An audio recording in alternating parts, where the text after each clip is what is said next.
Welcome to week 6 of your Enneagram Devotional Study.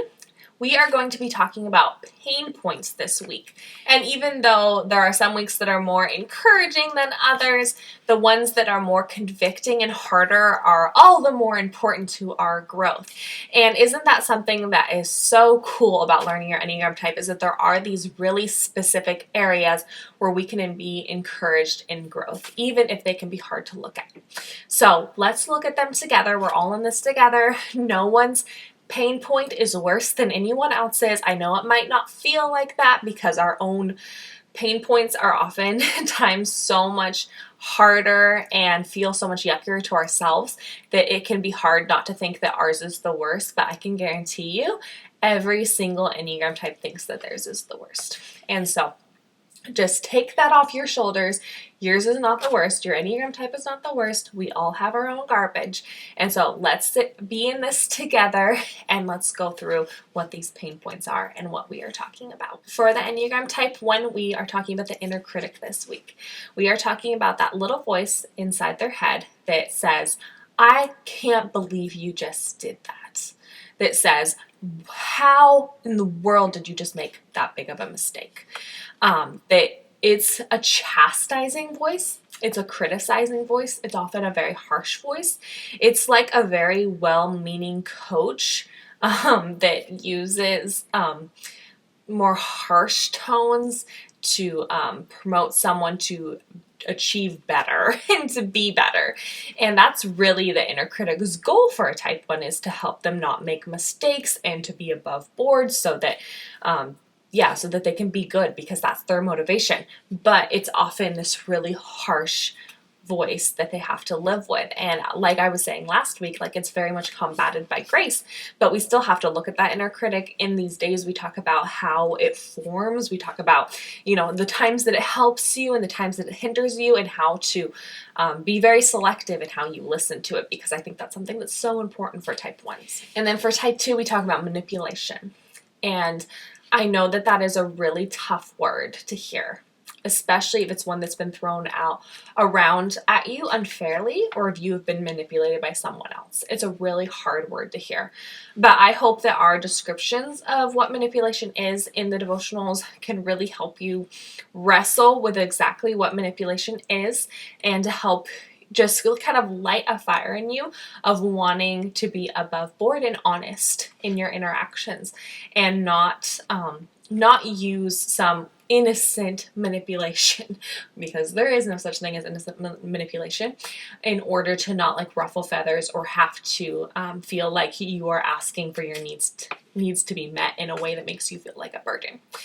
And so for type 2s, this is something that anyone who has had to deal with an unhealthy type 2, this is one of the things they talk about the most. And for you as a type 2, I want you to grow in this area so that other people are not talking about the ways that you are manipulating. I want you to stare that beast in the face, and I want you to grow in this area, which is why we have to look at this word that can be rather kind of nasty. For type 3, we look at being success-oriented, which from the outside probably does not seem like a big pain point. But really, it's the reason why 3s face so much burnout and physical ailments and stress than almost any other number, is because they are so success-oriented. When you are success-oriented, the last applause does not last very long in your head. You are always forward thinking towards the next thing you have to do, the next thing that you are going to achieve, and how that's going to make you look, and what the people are going to say about it, and how they're going to see you. And it can make your life feel utterly devastating and worthless at times when you are not achieving what you want to do, when people are not reacting to you the way you want to. The entire book in the Bible of Ecclesiastes feels like a 3 having a really bad week.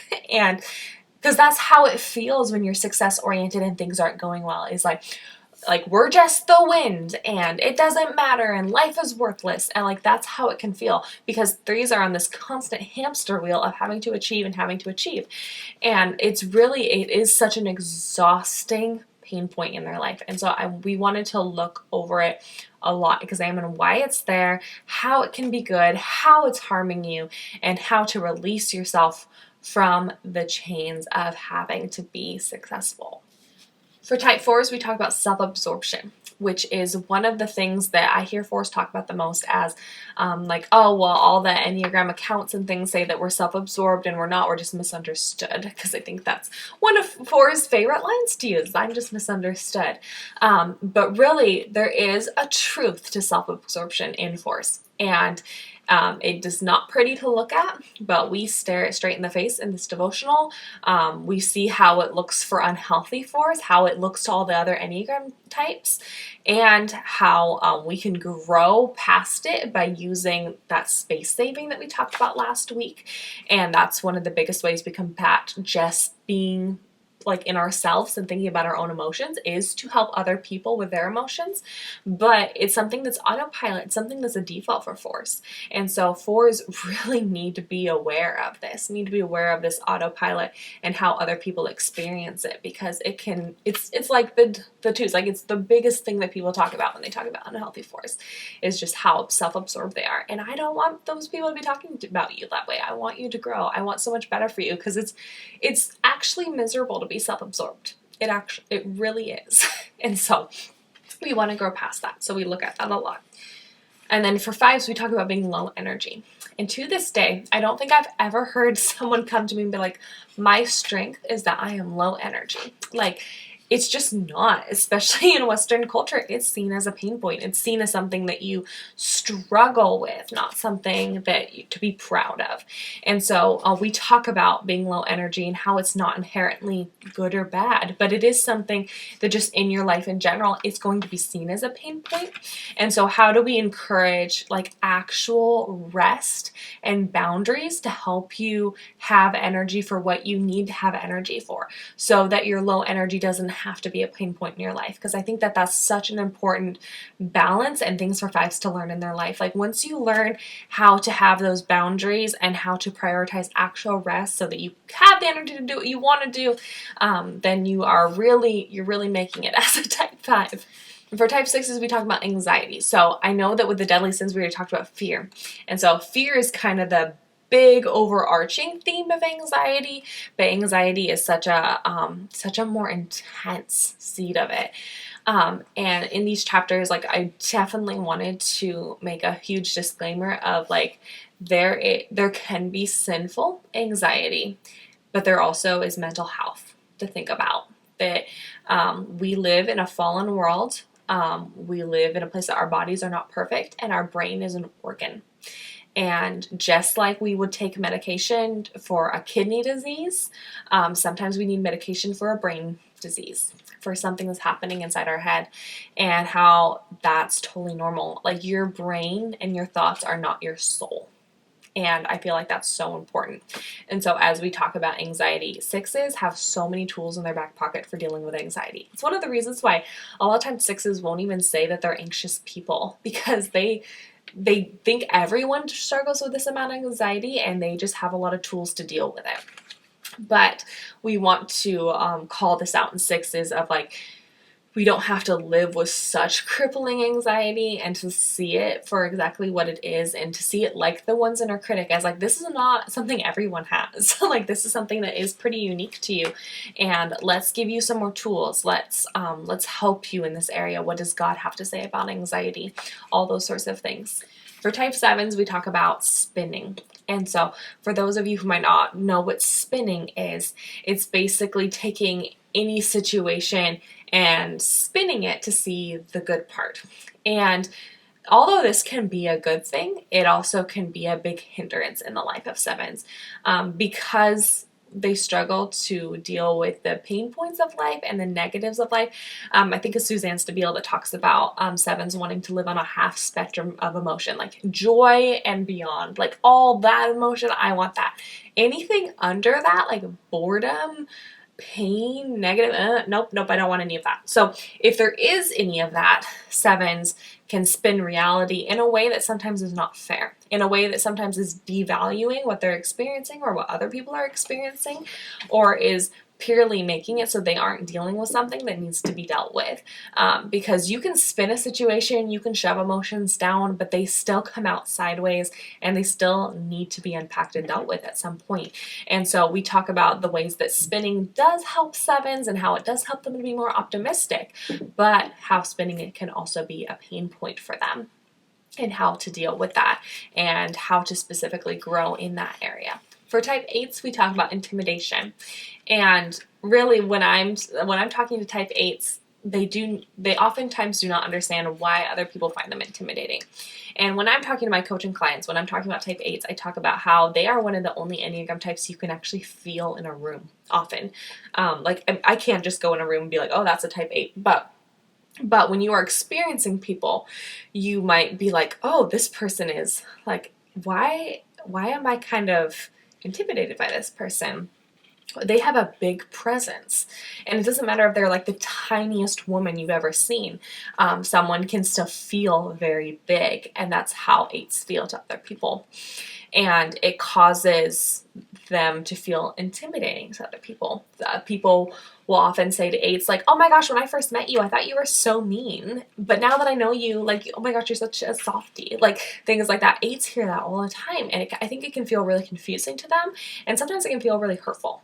And so when we are talking about intimidation in these chapters, specifically, we have a day specific on being a female 8 and how that can look, because this can be something that is hailed as more of a strength for men, but for women, it's just a negative. And so I felt like we needed to address that specifically. But we talk about how, like, it's not 8's fault. A lot of this is just confidence.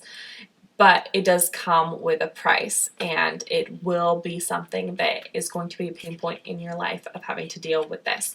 And so we talk specifically how to grow, how to not always just push the pedal to the metal, allowing people to catch up with you, and having a relationship in a way that lets people see your tenderness a little bit sooner than they might if you are more unhealthy. For type 9s, we talk about merging. And like spinning, merging might be something you've never heard of before. And it's something that's super unique to 9s. I think a lot of people, when we think of merging, we might think of like people pleasing, but really it's a lot deeper than that. 9s and merging, really it's a anti-conflict coping mechanism, wherein 9s can actually forget their own thoughts, wants, desires, and feelings and merge with that of another person's. And it can be silly, and it can be really serious sometimes. And obviously, 9s that have grown a lot more don't do it in a more serious, harmful way as 9s that are less mature. But it's still a pain point, still something that 9s need to be really aware of. And there are, like spinning, like there are ways that this can be good, of having more empathy, being able to actually feel like you're in someone else's shoes. That can be a good thing. But there are also going to be times that you might agree with things, or let people think you agree with things that you don't actually agree with. Or you might get yourself into situations where you have promised to do something that you can't do. And that actually puts more conflict in your life than it takes out of just that moment of avoiding conflict. It actually adds more conflict on the back end. So we talk about that. We talk about how to growing into knowing your own thoughts, wants, desires, and feelings in a way that is productive and helps you grow. And I know for every other type in this room, like that seems crazy. But for type 9s, it's a real reality, one that other types don't completely understand. So if you have a type 9 in your life, make sure that you are aware of this phenomenon and how it impacts them, because it's definitely real. Okay, so now that we've gone over all these different pain points, I'm gonna turn this over to your leader to go over questions. Make sure that we are really gentle with each other in our responses, and always be looking out for shame. Shame is not part of how God has you grow. Like, God is not going to condemn you and shame you into growth. He is very gentle. The Holy Spirit is very gentle. So be on the lookout for that, because shame is not what we want here. We want you to be convicted and in God's love respond in growth and in repentance to the ways that you might be hurting yourself and other people.